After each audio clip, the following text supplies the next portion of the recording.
اعوذ باللہ من الشیطان الرجیم بسم اللہ الرحمن الرحیم فاستجاب له ربه فصرف عنه کیدہن انہ هو السمیع العلیم صدق اللہ العظیم۔ رب اشرح لی صدری ویسر لی امری واحلل عقدۃ من لسانی یفقہوا قولی رب یسر ولا تعسر وتمم بالخیر آمین یا رب العالمین۔ آج کے سبق میں ہم انشاءاللہ تعالیٰ سورہ یوسف کی آیت نمبر 34 جو کہ میں نے آپ کے سامنے بھی تلاوت کی ہے اور آپ اسے اسکرین پہ لکھا ہوا بھی دیکھ رہے ہیں، اس کا گرامیٹیکل انالیسس کریں گے۔ تو چلتے ہیں اس آیت کے پہلے حصے بنانے کی طرف،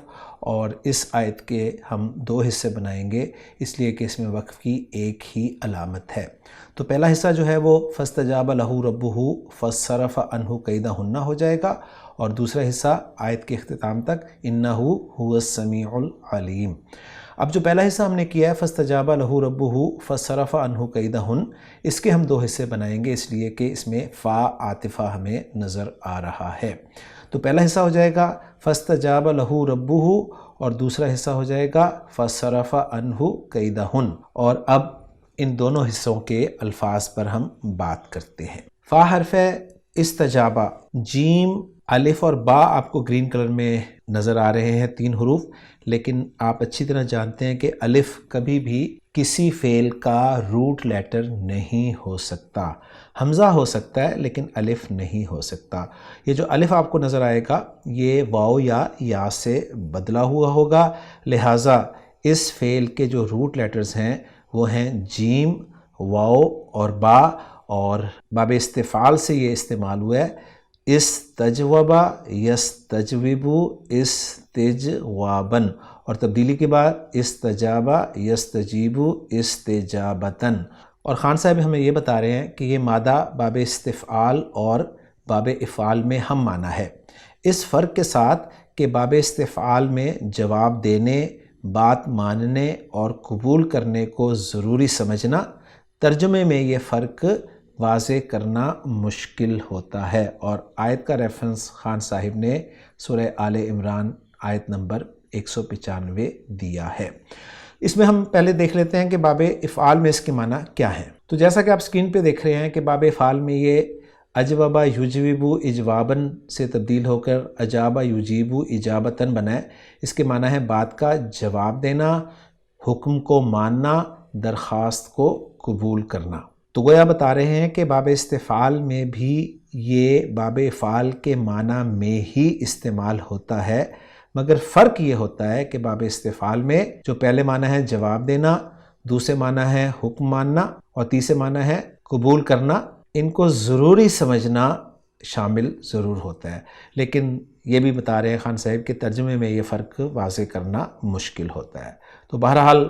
استجابہ یستجیبو استجابتن، قبول کرنا کے معنی میں ہم یہاں پر سمجھیں گے۔ اور اس کے بعد لام آپ کو حرف نظر آ رہا ہے، زبر والا ہے، لیکن ساتھ جو ضمیر لگی ہوئی ہے وہ ضمیر مجرور متصل ہے، اس لیے یہ لام جارہ ہی ہے۔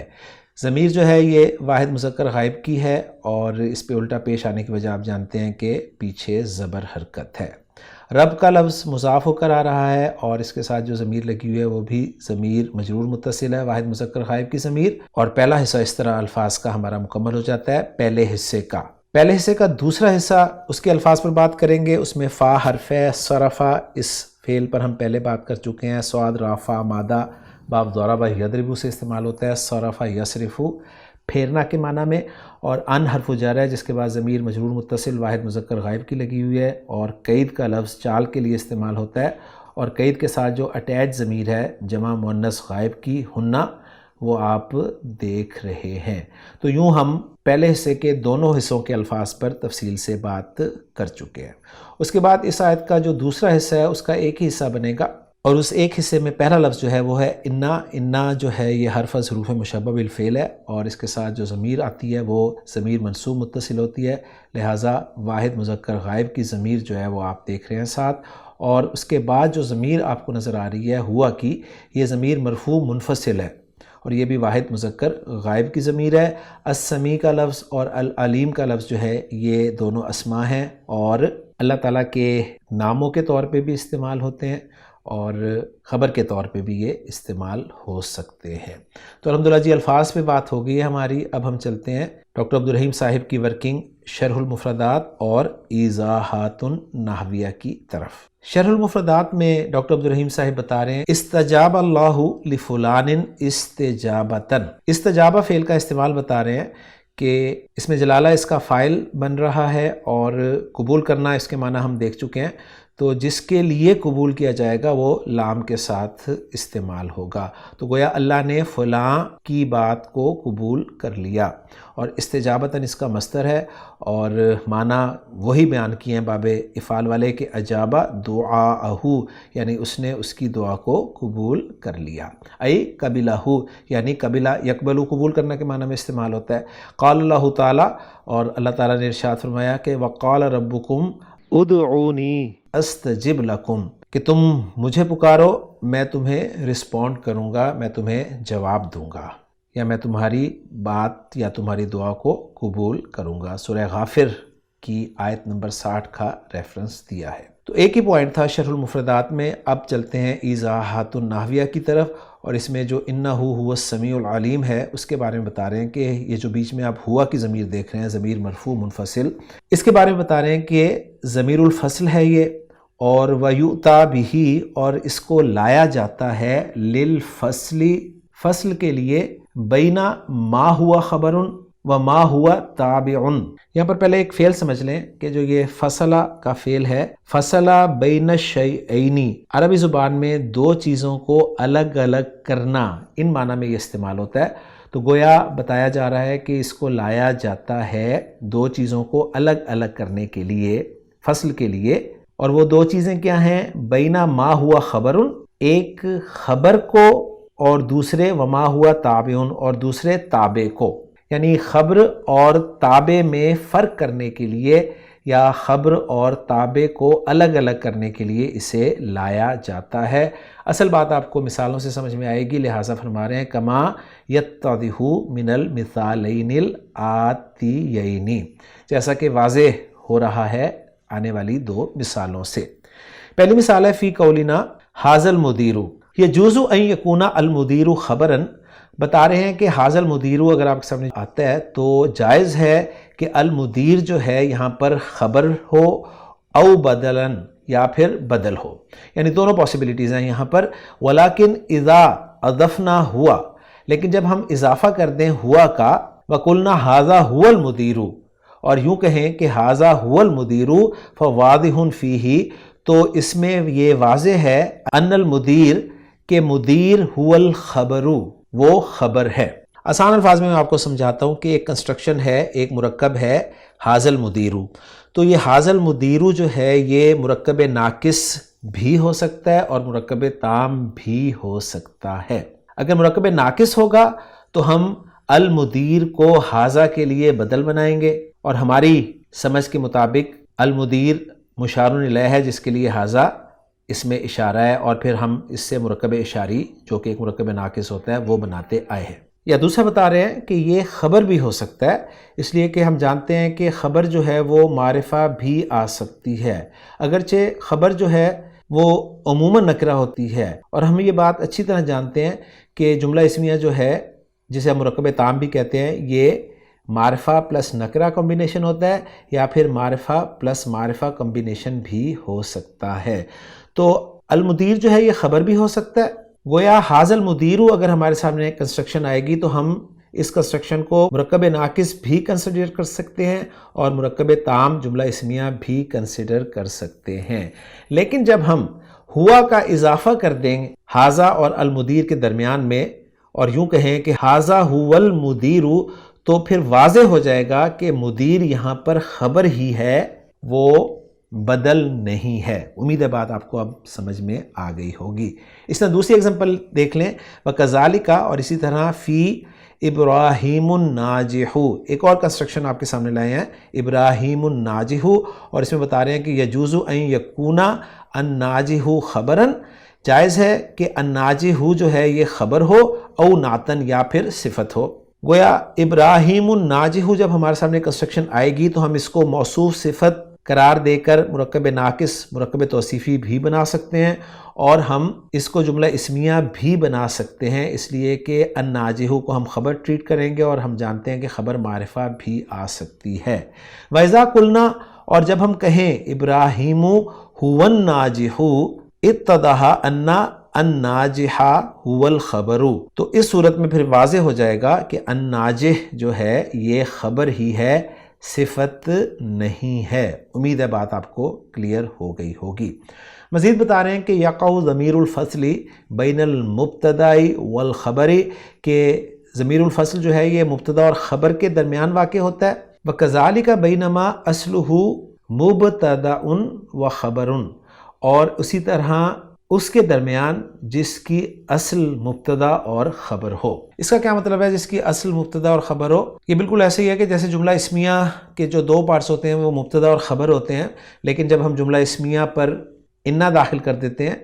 تو اب وہ انا کا اسم اور خبر کہلاتے ہیں، لیکن ان کی اصل جو ہے وہ مبتدا اور خبر ہی ہوتی ہے۔ یہ میں نے ایک ایگزامپل دیا ہے، باقی انشاءاللہ تعالیٰ ان کی دی ہوئی ایگزامپل سے آپ بات سمجھ لیں گے۔ مثال کے طور پر پہلی ایگزامپل دے رہے ہیں بین المبتداء والخبر، مبتدا اور خبر کے درمیان، جیسے کہ وَأُولَئِكَ هُمُ الْمُفْلِحُونَ، سورہ بقرہ آیت نمبر 5 میں اللہ تعالیٰ نے ارشاد فرمایا کہ اولئک هم المفلحون، تو اس میں اولئک مبتدا ہے اور المفلحون خبر ہے، اور ہم ضمیر الفصل کو استعمال کیا گیا بیچ میں یہ بیان کرنے کے لیے کہ اولئک مبتدا ہے اور المفلحون خبر ہے۔ دوسری ایگزامپل دے رہے ہیں بین اسم انا و خبرہا، انا کے اسم اور اس کی خبر کے درمیان، تو اس کی ایگزامپل دے رہے ہیں سورۃ الکوثر سے آیت نمبر 3، ان شانئک هو الابتر، تو انا کا جو اسم ہے وہ ہے شانئک، اور انا کی جو خبر ہے وہ ہے الابتر۔ تو اصل میں شانئک جو تھا وہ مبتدا ہی تھا،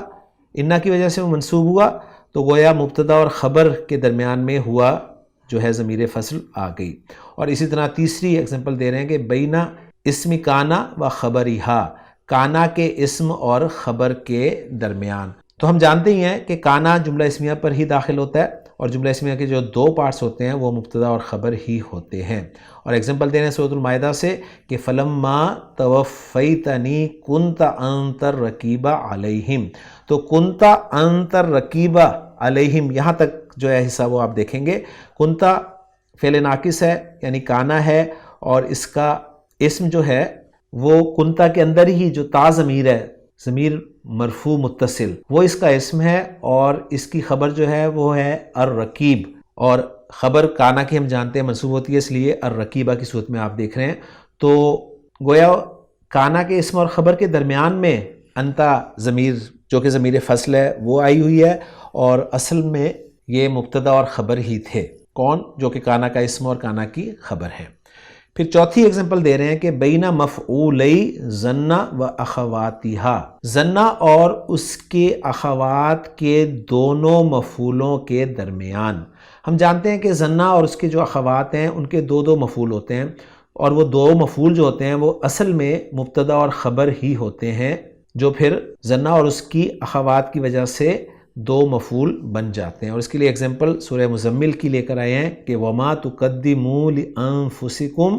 مِّن خَيْرٍ تَجِدُوهُ عِندَ اللَّهِ هُوَ خَيْرًا وَأَعْظَمَ أَجْرًا۔ اب آپ کہیں گے یہاں پر ظن تو استعمال نہیں ہوا، تو یہ جو تجدوہ فعل دیکھ رہے ہیں وجد یجدو، یہ ظن کی اخوات میں سے ہے۔ اب اس کے جو دو مفعول بن رہے ہیں وہ ہے ایک ہا کی ضمیر جو تجدوہ میں آپ دیکھ رہے ہیں، اور دوسرا مفعول جو ہے وہ ہے خیرن، تو گویا پہلے اور دوسرے مفعول کے درمیان میں ہوا کی ضمیر جو ہے وہ لائی گئی ہے، اور یہ ضمیر فصل ہے۔ امید ہے باتیں آپ کو سمجھ آ گئی ہوں گی۔ اور آخری بات بتا رہے ہیں اس حوالے سے کہ ضمیر الفصل لا محل لہ من الاعراب، یعنی ضمیر فصل جو ہوتی ہے اس کا کوئی اعراب نہیں ہوتا۔ یہاں پر ایضاحات النحویہ جو ہے وہ مکمل ہو جاتی ہیں۔ تو الحمدللہ مختصر سی ورکنگ تھی ڈاکٹر عبدالرحیم صاحب کی آیت نمبر 34 کے حوالے سے، وہ ہم نے ساری پڑھ لی اور سمجھ لی۔ اب ہم چلتے ہیں جملوں کے اعراب کی طرف۔ پہلا جملہ جو ہمارا بنا تھا وہ تھا فَاسْتَجَابَ لَهُ رَبُّهُ، اس میں فا کو ہم استنافیہ مان لیتے ہیں کیونکہ ہم نیا جملہ کر رہے ہیں، باقی دیکھ لیں گے کہ محمود صافی صاحب نے اس فا کو کیا لیا ہے۔ استجابہ فعل ہے اور واحد مذکر غائب کا صیغہ ہے، پہلا صیغہ ہے تو اس کا فاعل آگے آ سکتا ہے، تو آگے اگر ہم نظر ڈالیں تو ربہ ہمیں مرفوع نظر آ رہا ہے، لہٰذا ربہ مضاف مضاف الیہ ہو کر استجابہ فعل کے لیے فاعل ہو جائے گا، اور لہو جو آپ دیکھ رہے ہیں مقدم، یہ جار مجرور کا مجموعہ ہے جو کہ استجابہ کے متعلق ہو جائے گا، پھر استجابہ فعل اپنے فاعل اور اپنے متعلق سے مل کر جملہ فعلیہ ہو جائے گا۔ دوسرا جملہ آئے گا فا عطفہ کے ذریعے سے، صرفہ فعل ہے اور یہاں پر ہمیں کوئی مرفوع اسم آگے نظر نہیں آ رہا، لہٰذا صرفہ کے اندر جو ہوا ضمیر ہے، ضمیر مرفوع متصل، اس کو ہم اس کا فاعل قرار دے دیں گے۔ انہو جار مجرور کا مجموعہ ہے جو کہ صرفہ کے متعلق ہو جائے گا، اور قیدہ ہنہ جو ہے یہ مضاف مضاف الیہ کا مجموعہ ہے، اور قیدہ کی نسب بتا رہی ہے کہ یہ مفعول بھی بن رہا ہے صرفہ فعل کے لیے۔ تو صرفہ فعل اپنے فاعل، اپنے مفعول بھی اور اپنے متعلق سے مل کر جملہ فعلیہ ہو کر عطف ہو جائے گا پچھلے جملے پر۔ اور آخری جملہ جو ہے اس آیت کا وہ ہے انہو هو السمیع العلیم، اس میں انہ حرف از حروف مشبہ بالفعل ہوگا، جب بھی آئے گا اس کا ایک اسم ہوگا، ایک خبر ہوگی۔ انہ کا اسم جو ہے وہ ضمیر منصوب متصل ہے جو کہ اس کے ساتھ اٹیچڈ ہے، ہوا ضمیر الفصل ہے، اس کو بس ہم ایسے ہی کہہ کر گزر جائیں گے، اور السمیع اور العلیم جو ہے یہ دو خبریں ہیں انہ کی، پھر انہ اپنے اسم اور دونوں خبروں سے مل کر جملہ اسمیہ ہو جائے گا۔ اور دوسری ترکیب بھی آپ جانتے ہیں جو کہ کی جاتی ہے اکثر ایسے جملوں کی، کہ یہ جو ہوا السمیع العلیم ہے اس میں ہوا کو مبتدا قرار دیا جاتا ہے، السمیع کو خبر اول، العلیم کو خبر ثانی، پھر ہوا مبتدا اپنی دونوں خبروں سے مل کر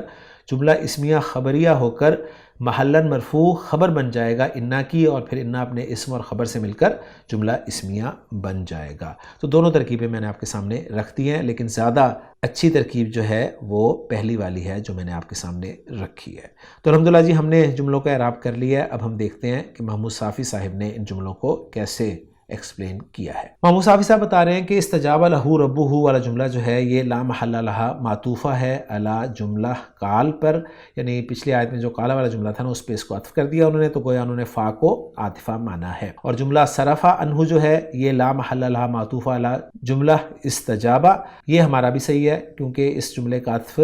استجابہ لہو ربہ والے جملے پر ہے۔ اور جملہ انہو هو السمیع العلیم اس کو لا محل لہا تعلیلیہ قرار دے دیا۔ تو الحمدللہ جی محمود صافی صاحب کی ورکنگ بھی ہمارے سامنے آ گئی۔ اب آخری چیز جو رہ گئی ہے اس آیت کے حوالے سے وہ ہے اس آیت کا ترجمہ، تو وہ بھی میں آپ کے سامنے رکھ دیتا ہوں۔ ترجمہ کچھ یوں کیا ہے اس کا کہ فاستجاب لہو ربہ، تو اس کے رب نے اس کی دعا قبول کر لی، فصرف عنہ کیدہن، بس اس سے ان عورتوں کا فریب ہٹا دیا، انہو هو السمیع العلیم، بے شک وہی سب کچھ سننے والا، سب کچھ جاننے والا ہے۔ تو الحمدللہ جی سورہ یوسف آیت نمبر 34 آج کے لیکچر میں ہم نے گرامیٹیکلی انالائز کر لی ہے۔ انشاءاللہ تعالیٰ اگلے لیکچر میں اگلی آیت کے ساتھ آپ سے ملاقات ہوگی۔ سبحانک اللہم و بحمدک، اشہد ان لا الہ الا انت، استغفرک و اتوب الیک۔